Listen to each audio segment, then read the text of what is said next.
بسم الله الرحمن الرحيم.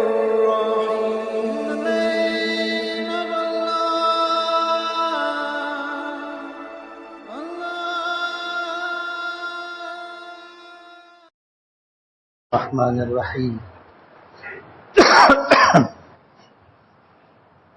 نحمده ونصلي على رسوله الكريم. اما بعد، اعوذ باللہ من الشیطان الرجیم. بسم اللہ الرحمن الرحیم.